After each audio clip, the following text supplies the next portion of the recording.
Lordy, lordy, lordy. It's here, it's here, it's here. Well, I tell you what, they acted like they were shipping me a tank.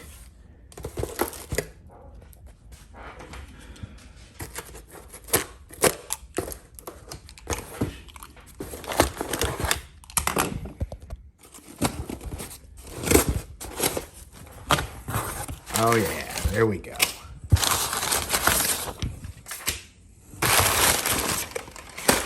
Always look for money.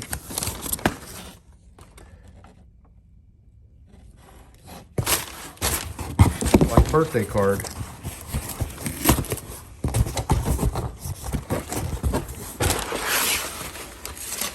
Okay.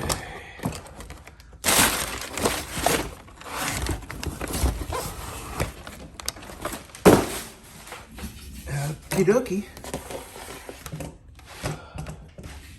One second, one second.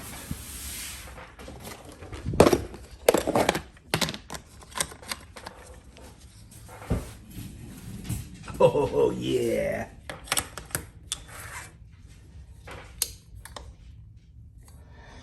Yep, that and some plum purple camo paracord.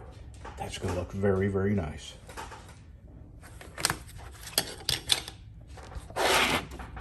Actually, it will be that side is the outside. Okay, well, here's one thing, and then I've got this end mill.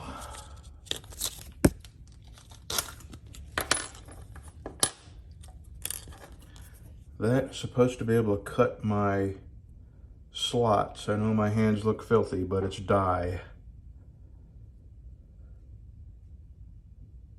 And it usually takes a couple of washings to get it off. And then I got a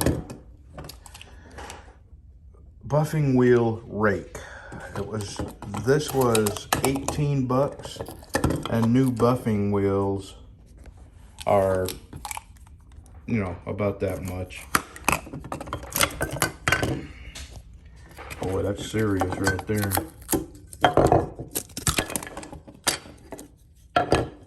Okay, I'll need two hands, of course, but that's how it goes. And what that does is rejuvenate your buffing wheel, because the polish gets packed in there. The buffing compound has a bit of grease in it to hold everything together and to make it stick to the wheel. And over time, the buffing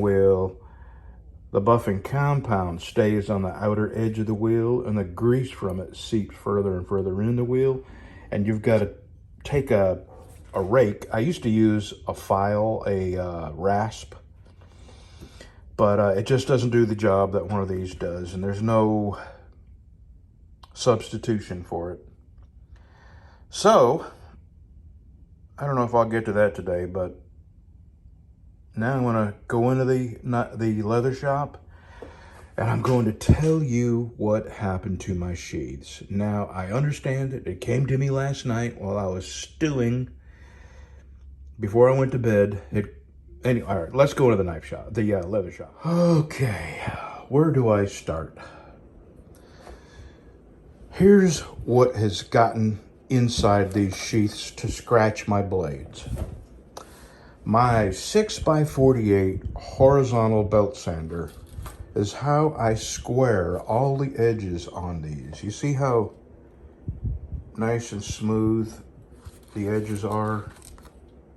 Well, I do that by running my sander and holding this flat, and then, you know, doing that, and then turn it over and hold it flat, and then there, and then I kind of rub the tip of that off so it's rounded instead of a point. My belt sander turns this way, and I had this way. So when that thing comes around, what it was doing was throwing the grit and the dust from the leather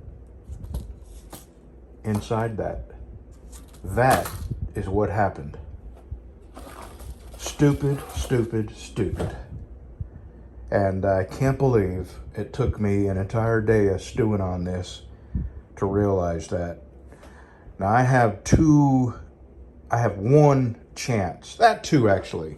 Okay, I have a file and a rag. I'm gonna do two things. I'm gonna go into my shop, I'm gonna crank up my compressor, and I'm gonna try to blow this out. Both of them. And then I'm gonna come back, I'm gonna wrap that rag around this file and just move that rag all around in here and hope that's enough to get the grit out of there, because now I gotta rebuff both these blades. I've got a scratch on them. Now it'll buff out, it'll all come out. But geez, these knives, all three, have given me absolute fits since the minute I started making them. And I am not quitting.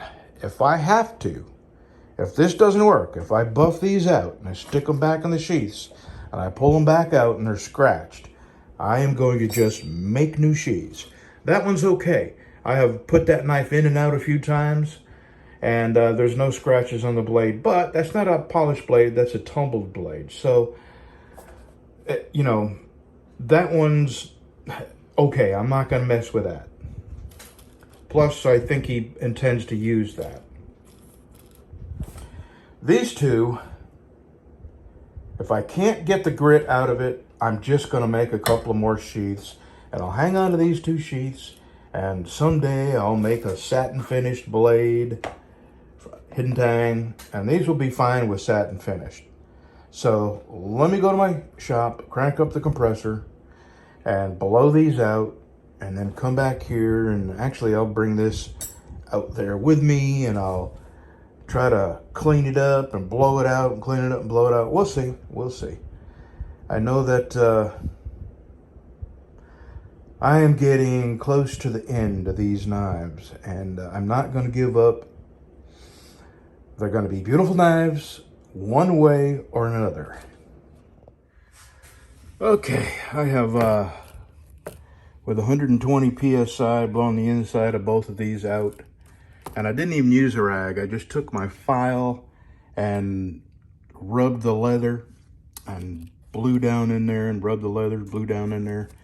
So I'm going to go ahead and do my fades as though these are done. And I'm going to go ahead and buff the knives out. Put the knives in here a few times and take them out. And if there's scratches on the knives, I'm going to make new sheaths. Oh yeah. And I have been carrying this on my motorcycle. And I don't think I'm going to anymore, because I always have the pistol I always carry. I always have that with me, so I'm just going to rely on that. I only brought this because it's got a shoulder holster. And, yeah, no. I have to stop being so paranoid. But the minute you stop thinking everybody is out to get you, somebody will get you. But I'm not gonna, it's just too big of a possible theft to leave this on my bike. I mean, I don't carry that. I had it in here and this. And, you know, when I stop and go in places, of course, I don't carry it with me. I just carry my EDC with me. And so I'm gonna stop carrying this on the bike, put it back in my safe. Let's get to work. Alrighty, there's one. I have not rebuffed the knife, but I did my fade, got my edges all waxed and sealed and smoothed out. Kind of like it. Okay, now I'm going to do this sheath. I'm going to do a bit of a black fade, and just so I don't go crazy with the fade, I'm going to take my Q-tip and blacken the edges first, and then do a little bit of a fade with the black. So here we go. Okay.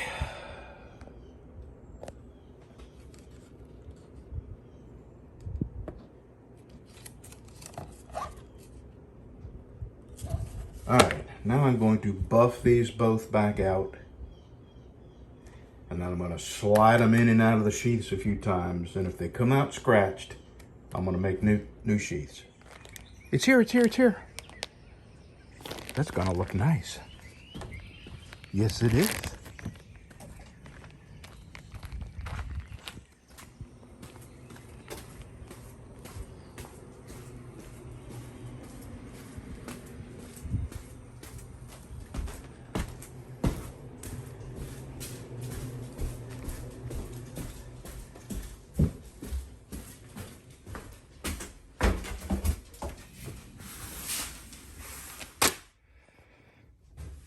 Oh, yeah.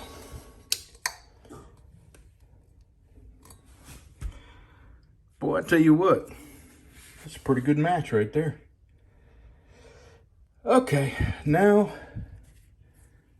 I'm going to buff some knives. Yeah, a little bit messy buffing. Okay. We are polished. I got all the scratches polished out. That's just dust.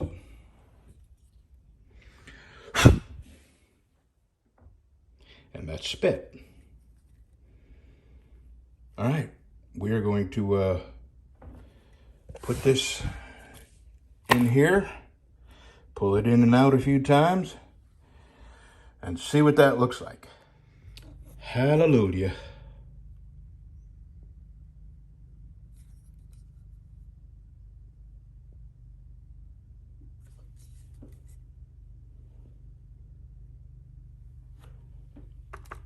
Okay.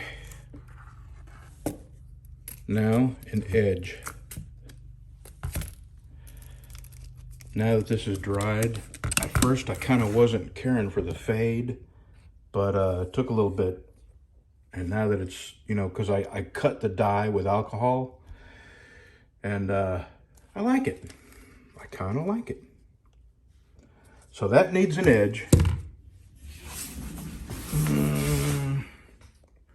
I had the black one here. Okay, it's in. All right, I'm gonna do the blue one and then make sure that goes in and out of the sheath okay without scratching the blade. And then I'm going to put the edges on these. Oh boy, we're getting there. Let me go do the blue one. Okay.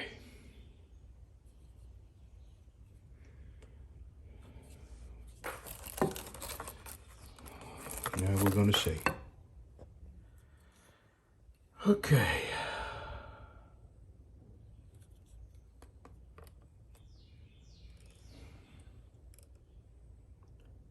Well, this one has put some scratches back on it. So,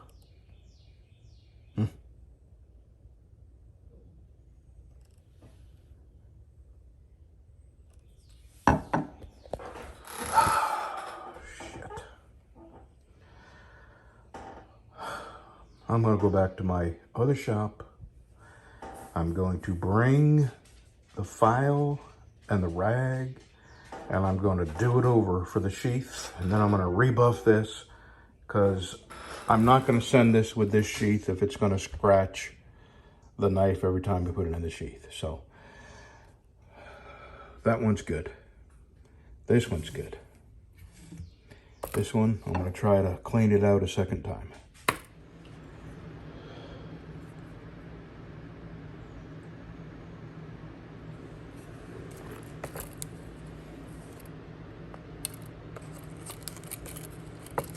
All right, let me shove this in and out of there a few times. Be right back. Actually, let's see. Maybe I can put you here.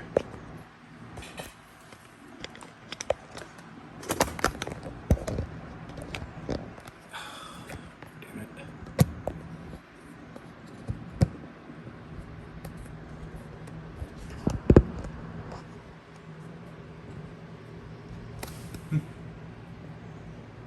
Boy. All right.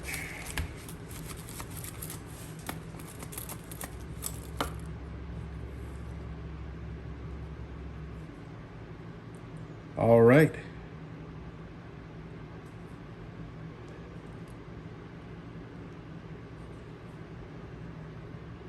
All right, I think what happened was I didn't get the nozzle way down here. Okay, I'm gonna sharpen these. Hold on.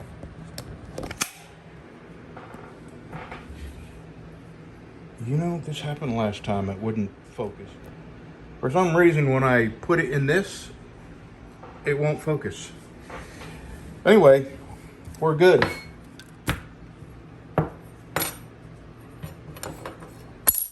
So that last time must have done it.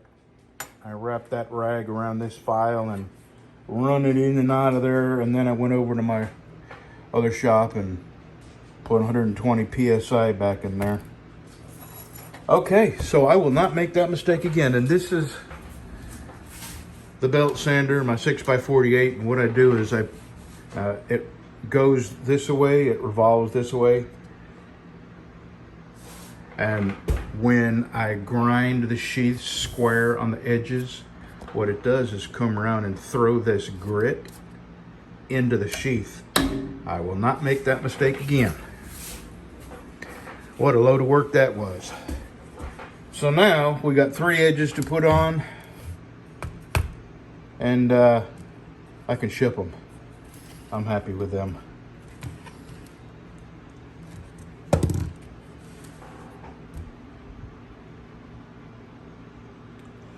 Okay, let's get to sharpening.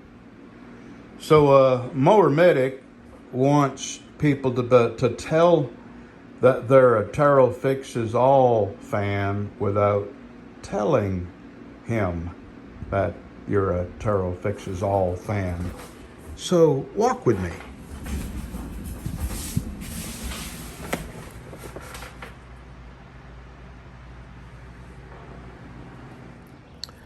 Just a little quick clip. It's still early morning. I'm drinking my last cup of coffee and he's eating his breakfast. But yesterday I got a bill, and it's the final notice for $100 from my eye doctor. And this is what happens. We get mail for people all the time that's not us. We get mail for people that's not even on our street. We get mail in our box for people that I have no idea what street it is. I just put it back in the box and raised a little flag on the box. So what happens, I'm sure, is that other people get my mail and they don't bother with finding a way to get it to me. So I have a $100 eye doctor bill that's like 6 months old. And I mean, they're not turning me over to collections or anything like that, but this is, I think I mentioned the other day that I never got a piece of wood that I ordered from desert Ironwood, Arizona desert. Okay, I've taken my pill, and it takes a while for me to get over the goofy. It does stop the pain, and if it wasn't for the pill, there's just no way I could go to my knife shop. But the trade-off is it makes my tongue tangled and makes me a little slow. So anyway, Arizona Desert Ironwood, I think I mentioned this the other day, sent me a thing to review the wood they mailed. And I don't think I gave them 1 star. I think I gave them 5 stars. I said 5 stars. And then the comment said, "How did you like the product?" And I said, "I'm sure I'll like it once I get it." That was it, nothing ugly. And then a lady called me and she said, "You should have got this. It says it was delivered on the 28th of April. And I said, "Nope, I never got it." And that's the reason I'm not sweating it, because I'm sure you mailed it and I'm sure it was delivered. And I explained the whole thing about we've not had a regular mailman here for about a year. It's a different person pretty much every day. And I actually spoke, there's a nice lady that works at the post office, and the mean lady. I don't ever talk to her, but the nice lady. I said, "What is the deal with keeping postal carriers?" She goes, I don't know. We pay good. We just don't understand it. We can't hire anybody. Nobody wants to work. And I'm thinking, yeah, all I got to do is meet that lunatic postmaster, and they're out of here. There's no way I could work for somebody that nutty and hateful.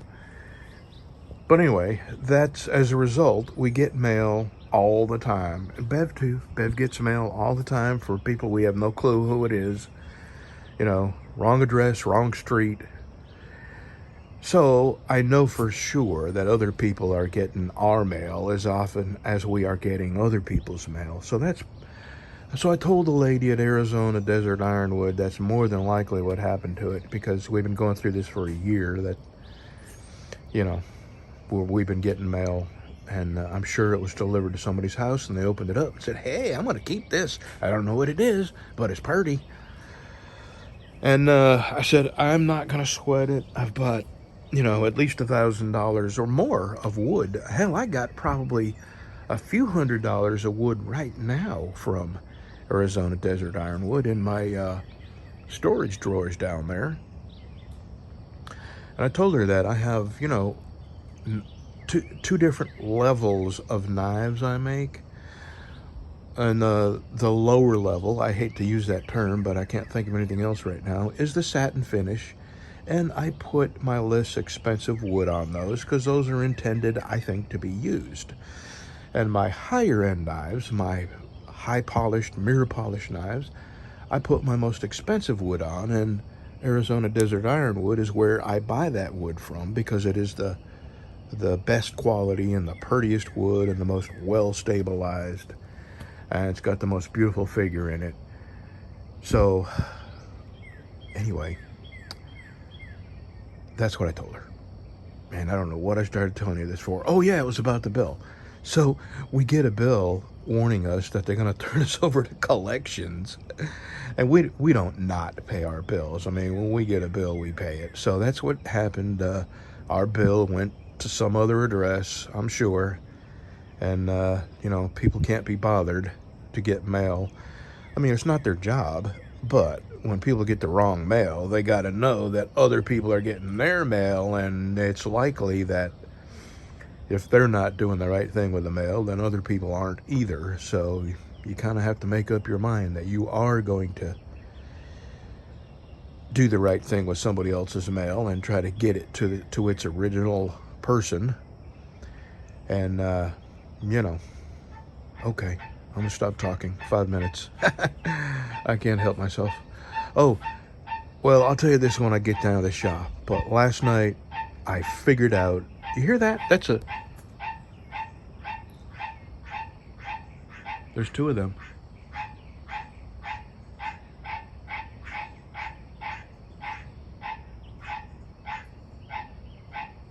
That's a tree frog. And it's up on the roof here, up in the peak of the roof. Very weird. It lives up underneath the eaves because there's leaves and stuff up under there. And when he gets started, there's usually one over here somewhere that answers. And we think it's date night because this one is loud and lower, and the one that answers is a higher pitched tree frog. Okay. Yes. Yep. No. Go ahead. Nope. No, Say it. no, Go ahead. no, Come on. Say it. no. I'm trying to keep my mouth shut for a rant that I want to do about people not doing their one job. It's like when you go to McDonald's. Are you going to talk about the mail? No, I'm talking about billing. That's their job. Well, I'm sure. Their only job. Okay, I just said a long, sort of, not a rant, but I'm sure, honey, I'm sure they mailed it to us. But how often do we get other people's mail? Often. I don't believe that at all. No? I think it's a mistake in billing, and I'm just going to give you just an example. Okay. Back when I drove a truck, my job was to get this load from point A to point B.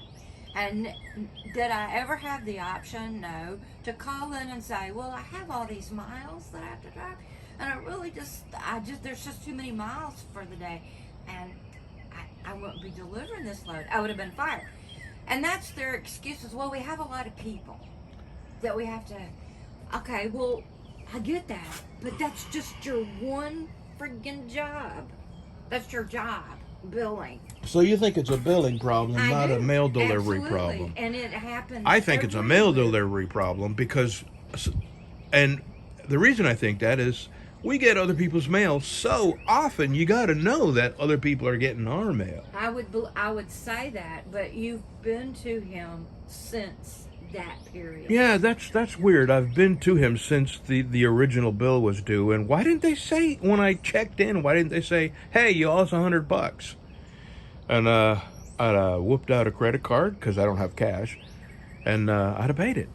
Well, it's just billing has been an issue everywhere we go.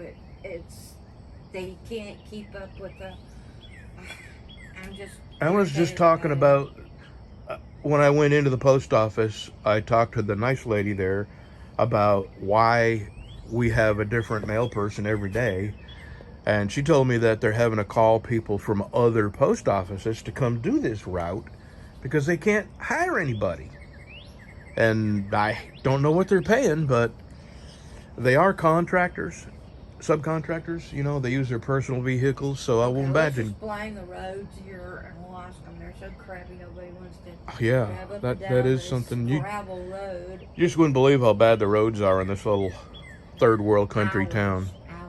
Hours. Oh, they're bad hours. all over town. Well, they're not like this. This is freaking gravel. Every time I leave out on my motorcycle, I say a little prayer from that gate to 9 up there that I don't turn my wheel on a rock.